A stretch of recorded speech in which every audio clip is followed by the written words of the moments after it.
Good evening. It's actually morning for me, but it's evening. It's 7 p.m. Okay, and today, for our collective read, we're going to be taking it quite literally. My God's told me to read you guys a chapter from this book, so I guess that's what we're doing.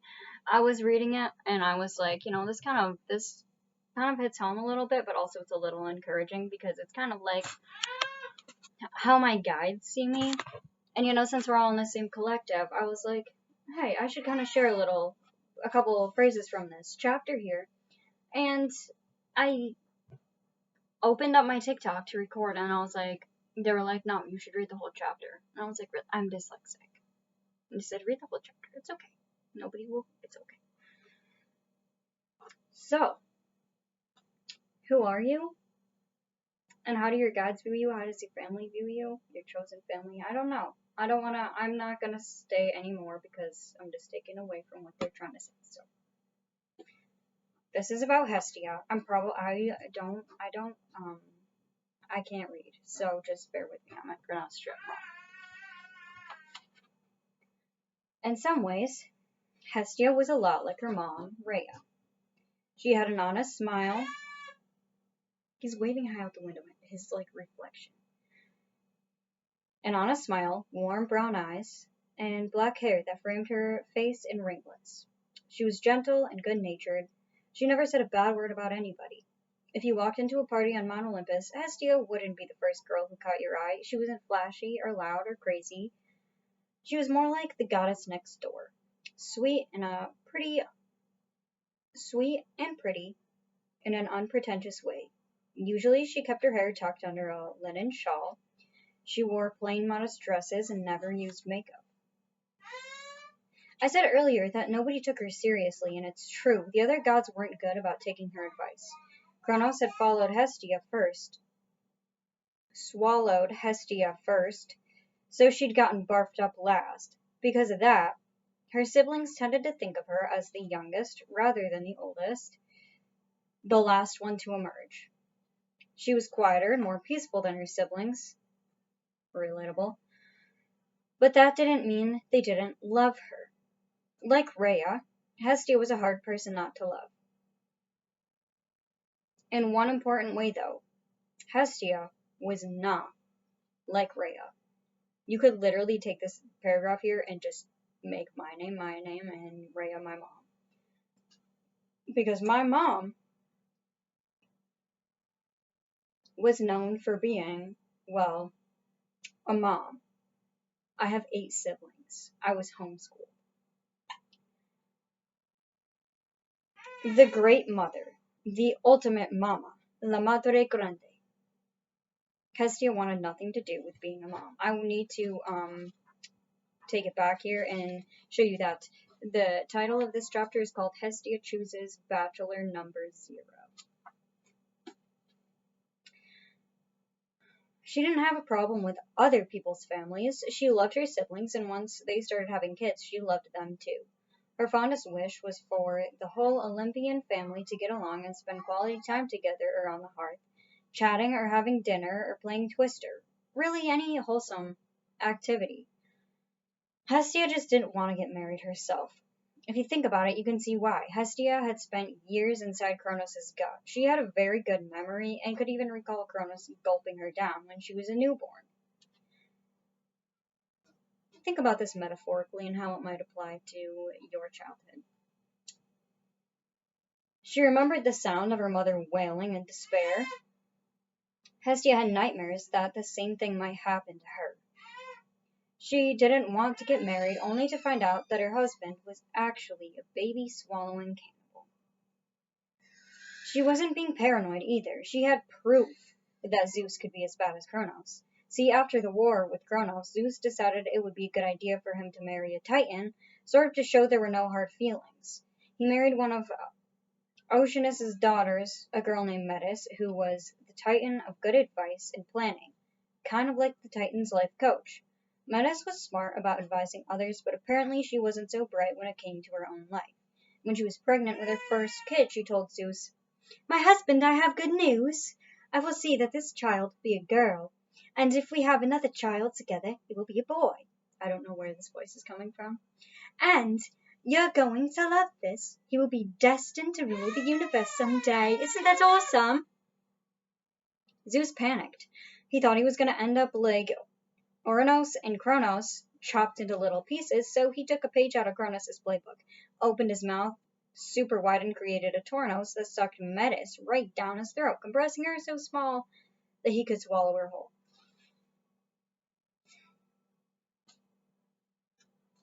That kind of freaked out the other Olympians, especially Hestia. What happened to Metis? Okay, just think about this last paragraph in terms of what it's like as like watching the other family scapegoat become the family scapegoat and the black sheep. Anyways, moving on. What happened to Metis and her unborn child down there in Zeus's gut? We'll get to that later, but Hestia saw the whole thing and said to herself, getting married is dangerous, or maybe speaking up for yourself is dangerous. Whatever, take it how it applies to you. Zeus apologized to the Titans and the gods for swallowing Metis. He promised to never do it again. This is hilarious when I apply it to my own life, because I'm so sorry I did that to you. I'll never do it again. Anyways, he decided to marry another Titan, but as you can guess, there weren't a lot of volunteers. Only one agreed. Themis? I can't figure it out, because like Artemis, but like this one has a th. So is it like Themis? We're gonna go with Themis, and if that's not it, it is today. Be quiet, students. I'm the teacher of the class. So anyways, good old Temi, the Titan of divine law, who happened to be Hestia's favorite aunt. Temi, that sounds Tammy. I'm gonna call her Tammy. So Tammy had sided with the gods. Tammy had sided with the gods in the war. She understood right and wrong, and she knew that the gods would be better rulers than Kronos. Notice I said better, not good. Like Hestia, Tammy was modest and veiled and wasn't interested in marriage, especially after what happened to Metis, but in the name of peace, she agreed to marry Zeus. In the name of peace, you just go along with it. Okay, whatever. Whatever's gonna get me less likely to be swallowed by fucking Bolshevik family. And yeah, Tammy was technically Zeus's aunt, so feel free to get sick about them getting married, but let's move past that. The marriage didn't last long. Tammy had 2 sets of triplets. The first set wasn't so bad. 3 sisters called the Horai, who ended up being in charge of the changing seasons. You're thinking, wait, only 3 seasons? But remember, this was Greece. I guess they never had much of a winter. The second set of triplets, though, they gave everyone the creeps. They were called the Moirae. The 3 fates, and they were born old.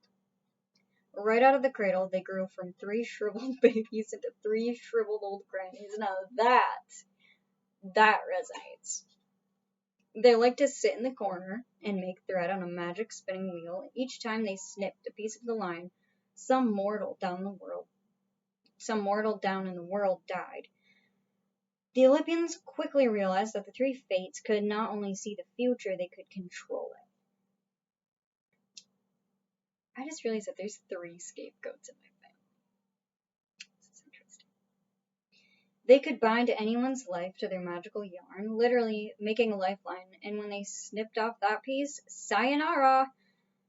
Nobody was sure if they could do the same thing with immortals, but even Zeus was afraid of those girls. After fathering the fates, Zeus pulled Tammy aside and said, you know what, I'm not sure this marriage thing is going to work out if we keep having more kids like the fates. You go, Baba? That sounds a little bit fake. Even Zeus was afraid of those girls after father, blah, blah, blah, blah. Okay. You know what, Tammy? I'm not sure this marriage is going to work out. If we keep having more kids like those fates, we're going to all be in trouble. What's next? 3 doomsday bombs? The 3 little pigs? Tammy pretended to be disappointed, but actually she was relieved. She didn't want any more kids, and she definitely didn't want to get sucked down the tornado of Zeus's throat. You're right, my lord, she said. I will gladly step aside and let you take another wife. Hestia witnessed all of this, and she was thinking, I never want that to happen to me. With my luck, I would marry someone, some god, and give birth to the Three Stooges. No, possibility is too horrible. She decided it was much better to stay single and concentrate on helping her siblings raise their families. She could be the cool aunt, the single aunt, the aunt who did not have terrifying shriveled granny babies. There was only one problem. Some of the guy gods had other ideas. Poseidon kept looking at Hestia thinking, hey, she's kind of pretty, good personality, easy to get along with, I should marry her. Yeah, we're back to the whole brother marrying sister thing. Let's get it all out of our systems, all together. 1, 2, 3. Gross! A younger Olympian, Apollo, also wanted to marry Hestia. We'll talk about him more later, but it would have been a weird match since Apollo was one of the flashier. My God. Apollo was one of the flashiest gods. Why he wanted to marry quiet, plain-spoken Hestia, I don't know. Yep, I always yawn when I read. Maybe he wanted a wife who would never upstage him. As it happened, both gods approached Zeus on the same day asking permission to marry Hestia. Seems weird that they would ask Zeus instead of Hestia, but as you might have noticed, the males weren't real sensitive about stuff like that. Zeus being king of the cosmos, had the final say on all marriages. Meanwhile, Hestia was sitting at the big hearth in the middle of the throne room, not paying much attention. Back then, you needed a central hearth, like an open fire pit, in your main room because it provided warmth on cold days. It was also where you did your cooking, your water boiling, your chatting, your bread toasting, your marshmallow roasting, and your sock drying. Basically, it was the center of family life. Hestia always hung out there. She had sort of taken over the responsibility for keeping the home fires burning. It made her feel good, especially when the family gathered around for meals. Okay, let's take it back.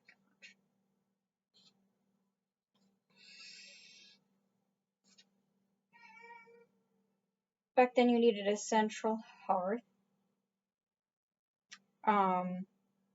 It was where you did fucking everything.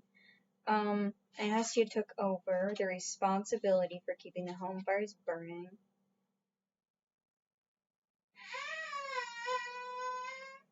So she took over keeping her whole family warm, comfy, cozy, safe, okay? It can be a blessing and a curse. Use it wisely. Zeus yelled, hey Hestia, come here. So she comes over, basically asks to get married. Zeus asks her who she wants to marry. She's like, actually, please, neither of them. I have nothing against them, said, but I don't want to marry anyone. And she was like, I'll take care of the hearth for all time. I'll tend the flames. I'll prepare the feast. Whatever I can do to help out the family. Just please don't ever make me get married. Now, marriage in this sense, it doesn't have to be marriage. But what did you take over for your family so that you did not have to do something else? Anyways, Apollo and Poseidon were a little miffed, but it was hard to stay mad at Hestia. She was so sweet and earnest and helpful. They forgave her for the same reasons they wanted to marry her in the first place. She was genuinely nice. Among the Olympians, niceness was a rare and valuable commodity. So Apollo and Poseidon are like, okay, that's okay. If that's what she wants, we'll honor that. Zeus didn't get it. Anyways, her hearth became the calm center of the storm. Whenever the Olympians argued, everyone knew the fire was neutral territory. You could go there for a timeout, a cup of nectar, or a talk with Hestia. You could catch your breath without getting accosted by anyone, kind of like base in a game of tag. Hestia looked out for everyone, so everyone looked out for her. And that's the difference. Because sometimes we take over a bunch of shit and we don't have people looking out for us. So, like, which fire do you want to keep burning? Which fire do you want to be adding your fucking sticks into? That's interesting. Anyways,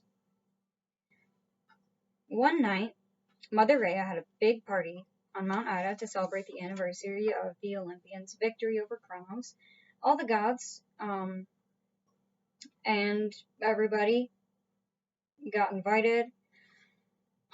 Lots of nectar drinking, ambrosia eating, crazy dancing, blah blah blah. Oh, yeah, that's how I feel about the partying too. Hestia wasn't used to partying so much. About 3 in the morning, she got lightheaded from the dancing and the nectar and wandered off into the woods. She bumped into a random donkey tied to a tree. And for some reason, Hestia found this extremely funny. Hello, Mr. Donkey, she giggled. I'm gonna lie down right here and take a nap. Watch over me, okay? Okay. So the goddess fell face first in the grass, started snoring. The donkey wasn't too sure what to think about it, but he stayed quiet.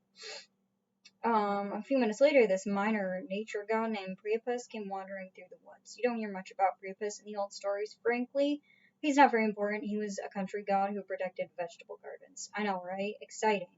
Oh, great Priapus, guard my cucumbers with your mighty powers. If you've ever seen those silly plaster garden gnomes that people put in their yards, that's a holdover from the days that people placed statues of Priapus in their gardens to protect their produce. Anyways, Priapus was all about parties and flirting with ladies. He'd had a lot to drink that night. He was roaming the woods looking for some unsuspecting nymph or goddess he could get cuddly with. And when he came into the clearing, he saw a lovely goddess passed out in the grass, snoring alluringly in the moonlight. He thought, yes. He sneaked up to Hestia. He didn't know which goddess it was, but he didn't really care. He was sure that if he just cuddled up next to her, she would be delighted when she woke up, because hey, who wouldn't want to get romantic with the god of vegetables? He knelt next to her. She smelled so yummy. I'm getting like such a fucking fucked up download right now that I will not speak it, but we've all had that person in our lives, haven't we? He didn't care which goddess she was. He didn't really care. Anyways, so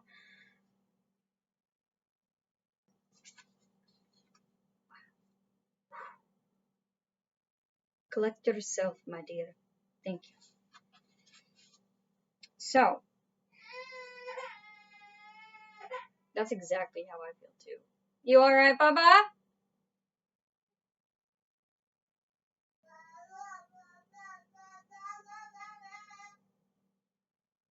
I think Coco stopped. Okay, we're gonna give it a pause, but I will be back in but a moment. So just hold on.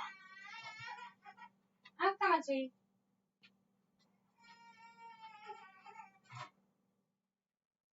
Are you still? What's going on with this? I got it. Hold on. How about you don't get up there? Sorry. Here. Hey, don't get up there. Here's your Baba, honey. Here. Here you go. Alright, I'll be right here, okay? Oh, you wanna come out? That's alright. Alright. Alright, we're back. Actually, I need to get this kid pants. Hold on. Come on.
You got my hands sticky.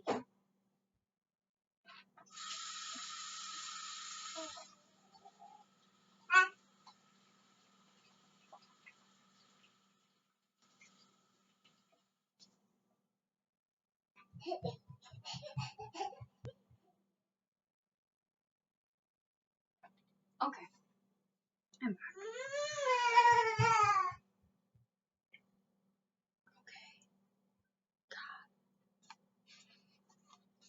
Anyways, so what? Huh? What do you want, Bubba?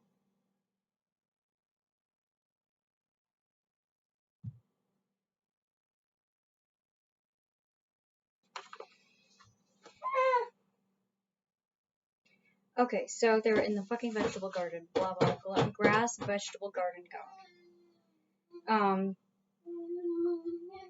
So he knelt down next to her. She smelled so yummy, like wood, smoke, and toasted marshmallows. He ran his hand through her hair and said, "Hey there, baby. What do you say we do some snuggling?"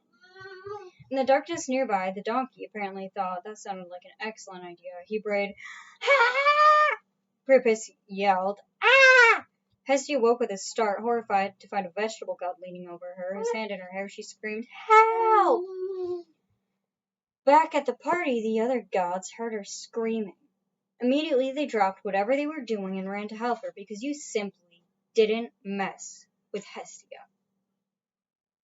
When they found Priapus, all the gods started wailing on him, throwing goblets at his head, punching him, calling him names. Priapus barely got out of there with his life. This is how our gods feel about us. This is how the ancestors feel about us. This is how these particular gods feel about us. You don't mess with Hestia. Later, Priapus claimed he had no idea he was flirting with her. He thought she was just a nymph or something. Still, Priapus was no longer welcome at the Olympian parties. After that, everyone became even more protective of Hestia. This is like reminding me of certain things that happened in my life. It's interesting, okay? Now, there's one more part of Hestia's story that's kind of important, but I'm going to have to do some speculating here because you won't find this in the old myths. This is just kind of like about when Prometheus came and stole hot coals from the hearth to give humans the gift of fire power. Most versions of the story say that he stole hot coals from the hearth and hid them in the hollow stalk of a fennel plant. Though you'd think somebody would notice him sneaking out of the palace with a smoldering plant that smelled like burning licorice. None of the stories mention that Hestia helped him, but the thing is, how could she not have known what he was doing? She was always at the hearth. There's no way he could have stolen fire without Hestia noticing. This is very applicable in my life right now, actually. I'm always at my hearth. I literally made a fucking TikTok last night about how this oven is like my altar. It's like the hearth of my home. It's where I charge all my shit. I have my herbs on this. What's interesting is my cat did knock one behind the stove.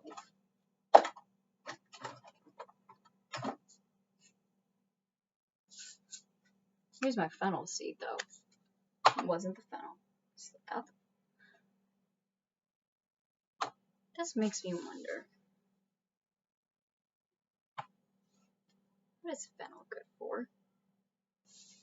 I need to look this up in a book, they said. So, give me one more second. It's gonna have to be one of the books in my other room. I didn't bring it in yet.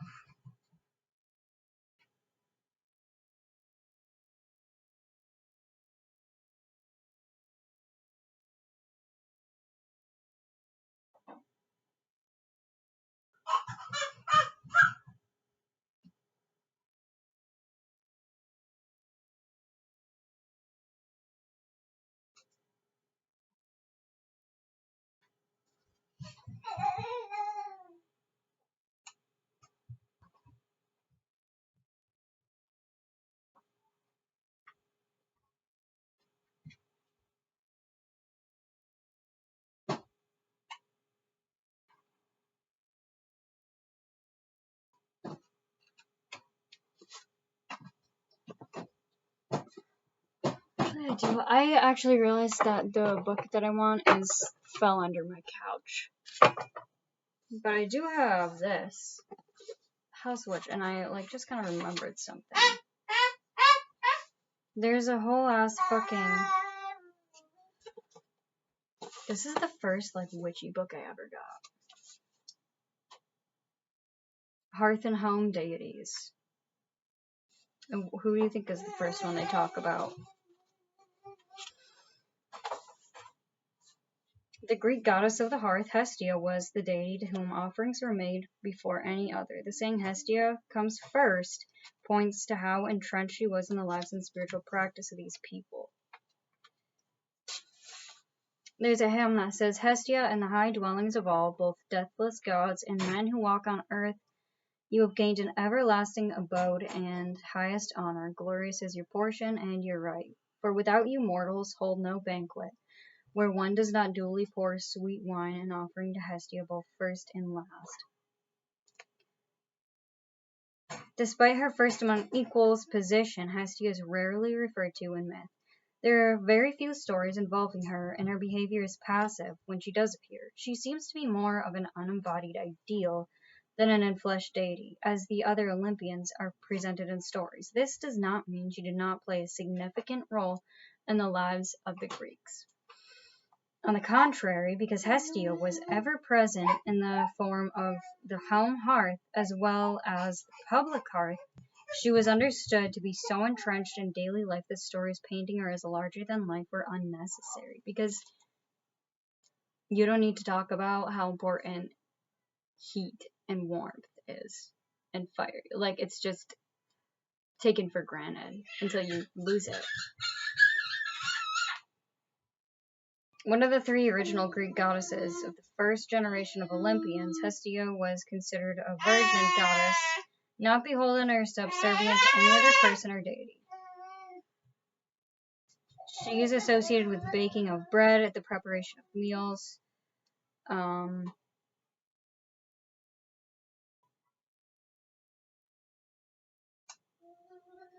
Hestia was considered not only the heart of the private home, she was also considered the heart of the city. This is quite interesting. Hestia preserves the sanctity of the private home, keeping it a refuge and a place of spiritual renewal. The hearth was considered the spiritual heart of the private home, and the fire in it was not extinguished. If it did go out, rituals of purification and renewal were necessary to relight it.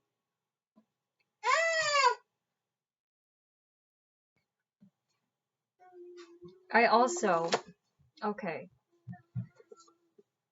think I made a TikTok about this, but I don't remember if I saved it or not. Whatever. It was about how a lot of readings will say something about how, there's so much fire energy in here, and people will take that fire energy, fire sign, I'm a Sagittarius rising, and Sagittarius risings, the fire signs are associated with, being, reckless, spontaneous, all that's focused on is the igniting of the flame. And the reckless burning of the flame. What they don't ever really talk about is a contained, sustaining fire. You good? Don't climb on that, honey. It's got wheels. It's gonna tip right over. Here. No. It's not a day, buddy. Here, take these. These cars.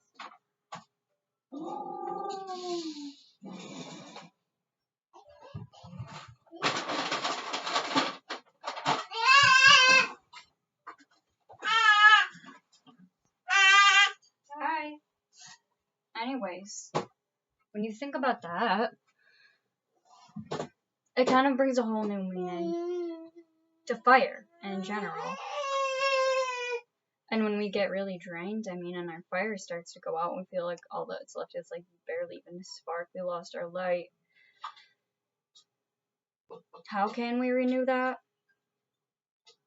I'm not entirely sure. I think I'm going to do part 2 and actually pull some cards. about like relighting our flame when, I mean, it was a blessing and a curse that people did kind of take us for granted and come into like our warm, welcoming environment and then just kind of like fucking destroy it. You know, think of somebody throwing like styrofoam into a campfire. It doesn't give off the best fumes and shit. It just kind of ruins the vibe.